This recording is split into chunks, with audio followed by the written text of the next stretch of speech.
Gracias por la invitación a dar este tema desde República Dominicana para todos ustedes. Soy la doctora Sara Elisa Graciano García, con especialidad en diabetología y nutriología. En el día de hoy vamos a dar inicio al tema que nos compete y es el abordaje nutricional en el paciente con heridas. Okay. A manera de introducción podemos decir que el proceso de cicatrización es un proceso complejo en el cual van a estar involucrados múltiples factores, entre ellos el que me compete en el día de hoy, que es la nutrición. La nutrición juega un papel sumamente importante en lo que es la cicatrización. Está íntimamente unida de forma tal que cuando hay deficiencias nutricionales podemos ver que hay un retraso en lo que es la progresión de la cicatrización y por ende se va a alargar el proceso de inflamación. Más adelante vamos a ver cuáles son los pasos o las fases en la cual se van a ver las diferentes eh, fases o pasos, que como bien dije, de lo que sería la cicatrización. Por ende, cuando hay una deficiencia nutricional va a estar alargado lo que es el proceso inflamatorio, produciendo lo que es la disminución en lo que serían los fibroblastos y la producción de colágeno, que son las últimas fases en las cuales va a producirse la cicatrización.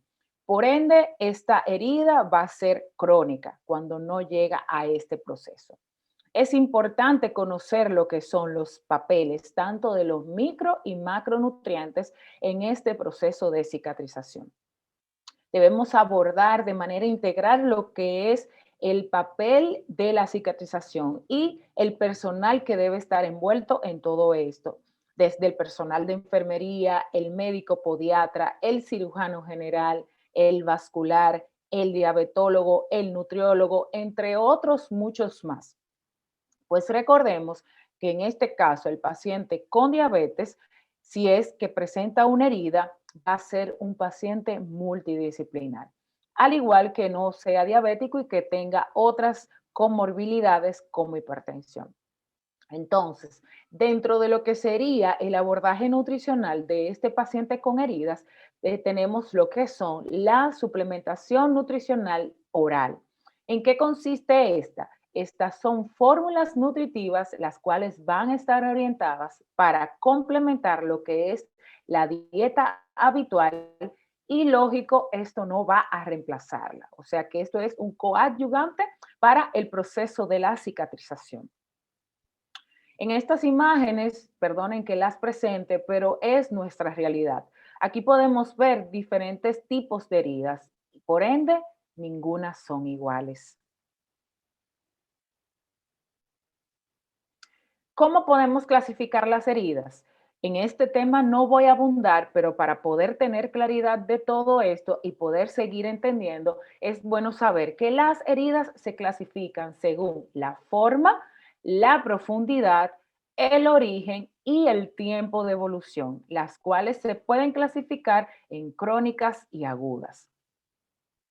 En esta imagen, como ya le había dicho al inicio, tenemos lo que son las fases de la cicatrización, perdón, de la úlcera, o sea, cómo se va produciendo la úlcera y cómo podemos clasificarla. Una úlcera grado 1 es la que tenemos en la etapa 1 o grado 1, es la que está afectada solamente la piel. El grado 2 o etapa 2 ya implica, aparte de la piel, el tejido celular subcutáneo o tejido blando. Y ya el grado 4 y el grado 3 y el grado 4 ya va a implicar lo que es el hueso, o sea, la más profunda. ¿Y cuál es el proceso de cicatrización? Son tres etapas que lo componen. La primera es la inflamatoria, la segunda es la proliferativa, en la cual van a estar los fibroblastos produciéndose, y la última, la remodelación, producción de colágeno. El paso de una a otra fase es multifactorial. Las heridas crónicas generalmente no cicatrizan de manera rápida o en estos procesos que acabo de describir. Y por eso se produce lo que es una inflamación sostenida. Pero ¿cuáles factores van a influir en que estas heridas sean crónicas y que no evolucionen de una forma satisfactoria? El principal es la edad. Recordemos que cuando vamos entrando en diferentes edades, vamos disminuyendo capacidades de producción y de regeneración de tejidos. También lo que sería el índice de masa corporal, generalmente cuando un paciente está en sobrepeso y también un paciente que está en bajo peso, o sea, una malnutrición por defecto, bajo peso o por sobrepeso u obesidad. Aquí vemos las imágenes en las cuales nos describen los procesos de cicatrización de cada una de las heridas. Primero vamos a tener lo que es lo inicial, perdón, lo que es la hemostasia o la coagulación, en la cual se forma el coágulo de sangre para que esa herida no siga sangrando. Como segundo paso tenemos la inflamación, en la cual va a haber producción de fibroblastos, macrófagos y por ende se va a producir la costra, lo que vamos a ver visualmente, lo que estamos viendo. Pero dentro va a estar la producción de fibroblastos y macrófagos. En la proliferación es donde hay ya gran producción de fibroblastos y van haciendo como la absorción de ese coágulo, lo cual va entonces sellando y quitando ese coágulo como ya última fase, que es la maduración, donde vemos en la última imagen que está ya ese tejido sano, tanto por dentro como por fuera. Pero ¿por qué es importante entonces hacer una evaluación del estado nutricional en un paciente con úlceras? Bueno, definitivamente cuando hay una malnutrición calórico-proteica que se puede definir como bajo peso o pérdida de peso no intencional de más de un 5%, vamos a ver lo que es el deterioro de la masa muscular y o grasa. Pero en este caso la que más nos interesa es la masa muscular. En este tipo de malnutrición, el factor de riesgo de padecer úlceras por presión es sumamente alto. En el paciente entonces que tenemos una malnutrición por exceso o sobrepeso u obesidad, el factor de riesgo para desarrollar entonces úlceras venosas, o sea que es lo contrario. En el paciente con malnutrición por defecto o bajo peso va a tener riesgo de desarrollar úlceras por presión. Y en el paciente con sobrepeso u obesidad tiene mayor riesgo de desarrollar úlceras venosas. Por ende, el estado nutricional es un elemento decisivo en el riesgo de desarrollo de heridas crónicas y por ende la buena evolución de estas lesiones. Ya habíamos mencionado cuáles son los factores que van a influir en que estas heridas puedan ser crónicas y ya tenemos lo que es la malnutrición por exceso o por defecto. Ya habíamos dicho también lo que es la edad y la pérdida de peso por encima de un 5% de manera involuntaria. Ya eso es lo mismo, abarcando lo que es. Entonces, ¿qué utilizamos en ese paciente para determinar si está en riesgo o no nutricional?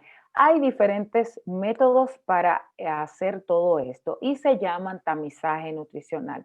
Generalmente hay diferentes tamizajes que se utilizan dependiendo el paciente. Si el paciente está hospitalizado, sugerimos realizar el Nutrition Risk Screening, que es el NRS 2002.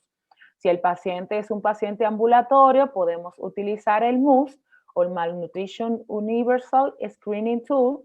Y si el paciente es un adulto mayor, generalmente requerimos utilizar el Mini Nutritional Assessment o el MNA. Y recordemos que estos pacientes mayores tienen el riesgo de úlceras por presión, además de las comorbilidades que ya tienen. Dentro del tamizaje nutricional está lo que es la evaluación global subjetiva. ¿Cuáles son los criterios que esto engloba o qué elementos se evalúan en este primer acápite? Lo que es la pérdida de peso Y si es mayor de un 5%, ya recordamos que es un riesgo de mal progresión en esa cicatrización. Si el paciente ingiere menos del 50% de los requerimientos energéticos diarios, si el paciente consume 2 o menos comidas al día o se niega a comer durante el día, presencia de síntomas gastrointestinales como serían náuseas y vómitos, los cuales pues, duren más de 3 días y que por ende van a aumentar el riesgo nutricional de este paciente. Y lógico, también debemos tener presente si la ingesta de líquidos o la infusión venosa de líquidos es menos de 1.500 mililitros por día. O sea que ya tenemos todos estos factores en lo que son la evaluación global subjetiva. Ya luego vamos a pasar a lo que es la composición corporal. Si tenemos un 10% de la disminución de la masa magra, podemos tener un deterioro de lo que es la inmunidad y por ende el aumento de las infecciones.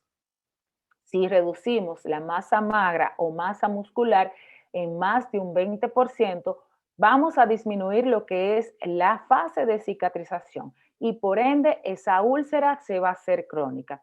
En esta situación vamos a tener una pelea entre lo que es la úlcera y el tejido muscular, peleándose uno con otro para ver cuál tiene las proteínas, porque recordemos que para el proceso de cicatrización se necesitan proteínas y la masa muscular está compuesta por proteínas. O sea que ya cuando tenemos ese porcentaje tan alto, vamos a tener una competencia en el cuerpo entero luchando para ver quién gana. Y si hay una disminución de un 30%, ya este paciente tiene una malnutrición, debemos hacer suplementación, igual que en el paciente del 10% y el 20%, pero estos son los pacientes más susceptibles y tienen riesgo de desarrollar úlceras por presión, neumonías y por ende la regeneración de los tejidos va a estar disminuida. Hay algo muy importante y son las pruebas bioquímicas. Siempre creemos que el mandar a realizar albúmina y proteínas totales es para saber si el paciente está desnutrido o no. Y no es así. Lo que nos hace es tener claridad en el pronóstico de este paciente. O sea, que nos confirma si ese paciente puede tener una evolución tórpida en esa cicatrización de esa herida o úlcera. Entonces, ¿qué le mandamos a hacer?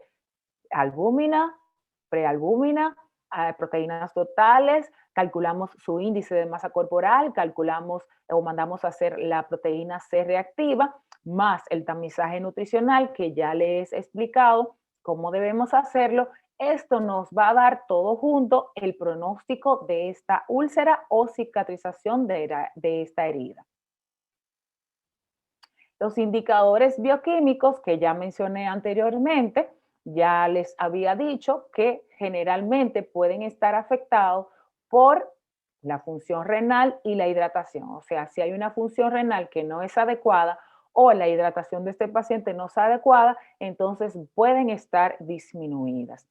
Estas proteínas son de fase aguda negativa, lo que ya dije, que generalmente no, ya la Aspen desde el 2010,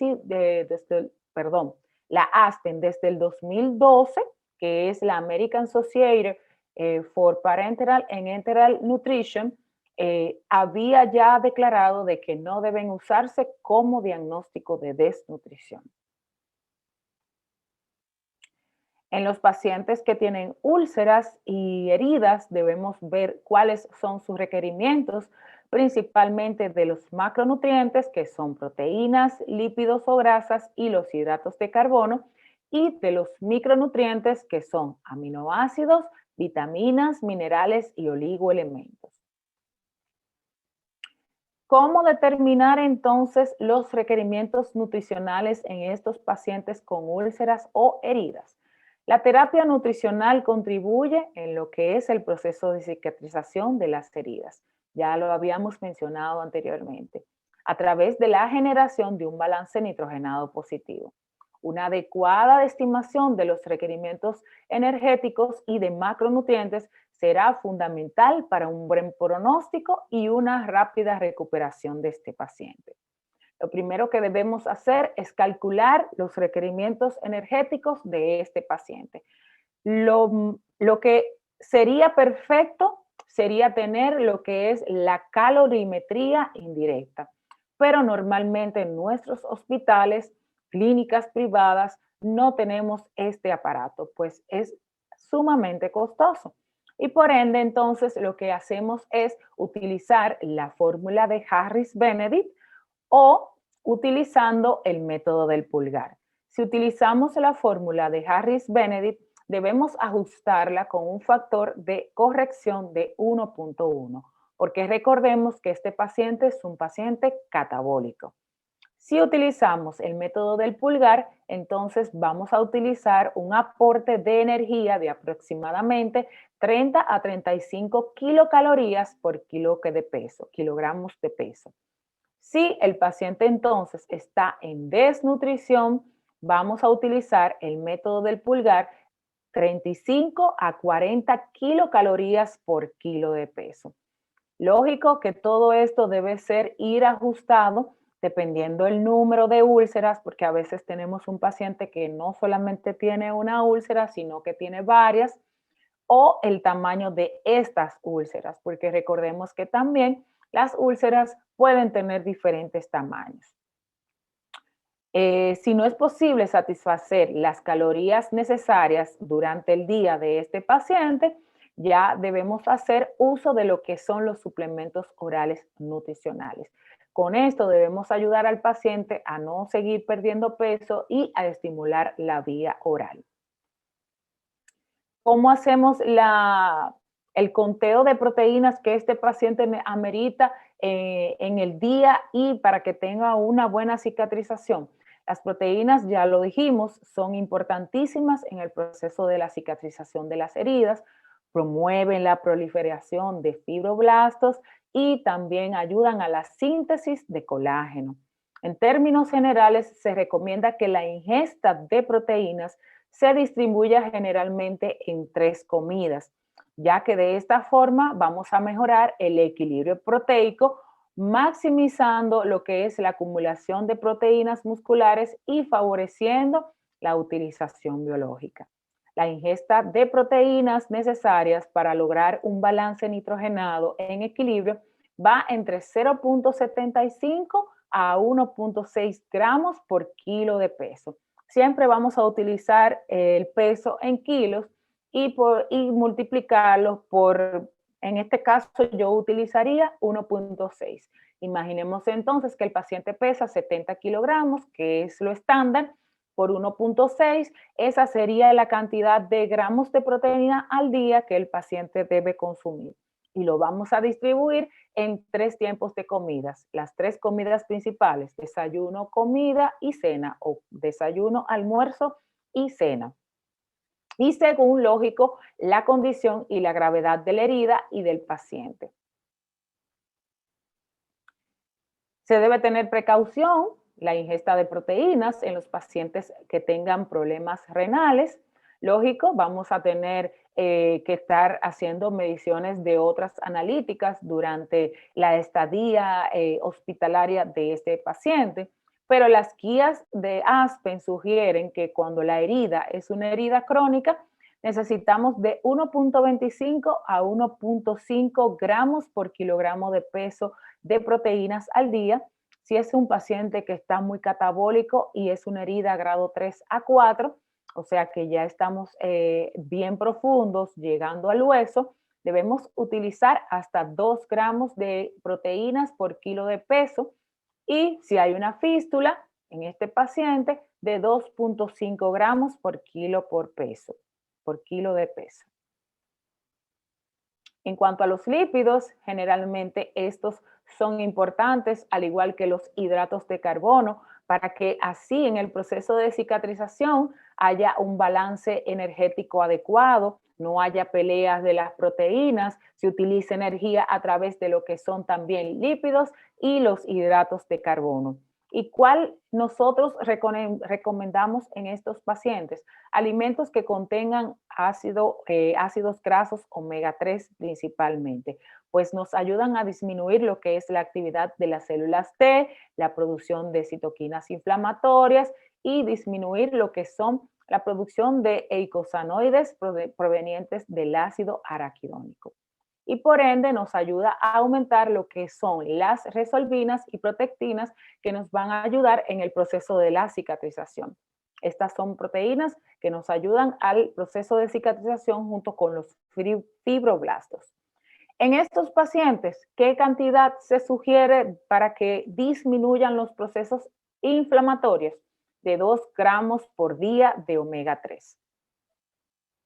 Los hidratos de carbono son los principales en este juego de energía, son los que nos aportan mayor energía a la hora de consumirlas, junto con lo que son los lípidos. Estos juegan un papel importante estructural en lo que son las proteínas. Recomendamos siempre utilizar hidratos de carbono de absorción lenta o hidratos de carbono complejo, de integrales, pues estos van a hacer que los pacientes tengan mejor evolución en la herida y no se vuelva crónica. Ayudan al recambio de lo que es el colágeno y también ayudan a la granulación de este tejido.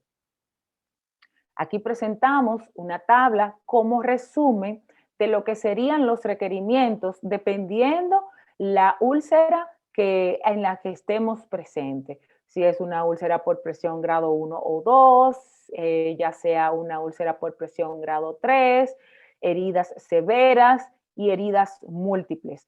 No los voy a describir para ahorrar tiempo, pero lo dejo ahí un momentito para que puedan visualizarlo. Tanto los requerimientos de cada una de estas heridas para proteínas, los líquidos y las calorías. Estos serían como los más importantes. Otro de los elementos necesarios para lo que son el proceso de cicatrización ya son los micronutrientes. Dentro de estos tenemos la arginina, que nos ayuda a lo que es principalmente en lo que es el proceso de la cicatrización, en el transporte de aminoácidos, en la síntesis de proteína, proliferación celular, síntesis de colágeno y mejorar la función de los linfocitos T. También nos ayudan en el proceso de cicatrización y nos ayuda a prevenir lo que son el desarrollo de las úlceras por presión. Las dosis generalmente recomendadas van de 17 a 25 gramos por día. Con la glutamina, en el caso de nuestro, tenemos buena experiencia con el uso de la glutamina y este es un aminoácido, que es condicionalmente esencial. Es abundante en lo que es el tejido líquido intracelular y nos ayuda en el proceso también de cicatrización. ¿Cuál es la dosis recomendada de la glutamina? De 0.3 a 0.5 gramos por kilo por día. Hay algo muy importante en los pacientes renales y con falla hepática, hay que tener cuidado con el uso de la glutamina. Otra vitamina sumamente importante en el proceso de cicatrización es la vitamina C y generalmente las recomendaciones diarias para los pacientes quemados es de 1000 a 2000 miligramos al día y los pacientes con una úlcera grado 3 o 4 también de 2000 miligramos por día. También otras vitaminas sumamente importantes son la vitamina A, vitamina E, que juegan un papel esencial en lo que es el rol antioxidante, vasodilatador y la agregación y como inhibidor de la agregación plaquetaria.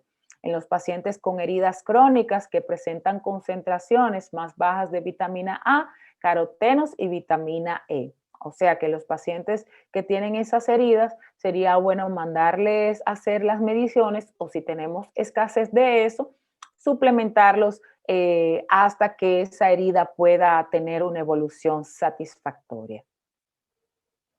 Otro de los micronutrientes utilizados en el proceso de cicatrización y de control metabólico, si el paciente es diabético, es el zinc.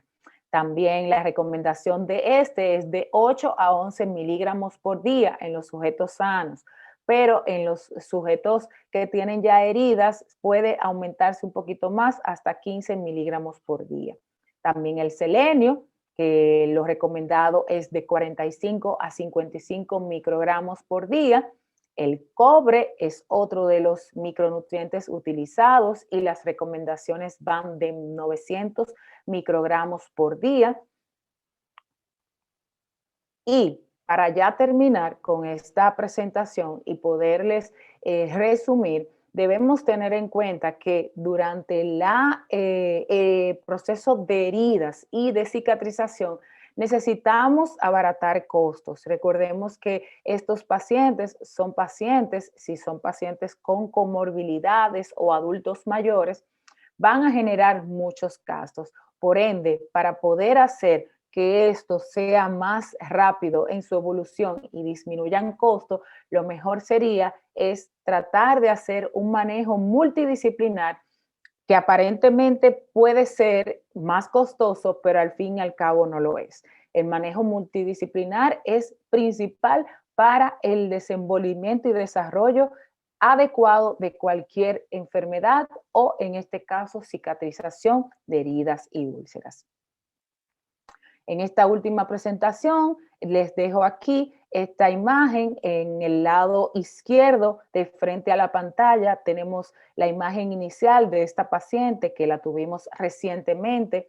Es una paciente que tuvo una quemadura de hace aproximadamente 3 meses, ha tenido una buena evolución, ha sido lo que se le estaba haciendo en este momento era ya el injerto, pues ya se había hecho el injerto de otras áreas y solo faltaba el injerto de la espalda. Entonces, ¿qué quiero decir con esto? Esta paciente ha tenido buena evolución en la cicatrización de su quemadura y la cicatrización de sus injertos, porque tuvo suplementación nutricional oral desde el inicio. Así que los incentivo a que puedan tener un manejo multidisciplinar para que tengamos buena evolución con cada uno de nuestros pacientes. Aquí dejo los lugares o sitios tanto en Instagram, Diabetóloga Sara, Healthy by Sara, son mis páginas de Instagram y mi correo electrónico para cualquier duda o pregunta. Aquí estamos en la orden en República Dominicana. Gracias.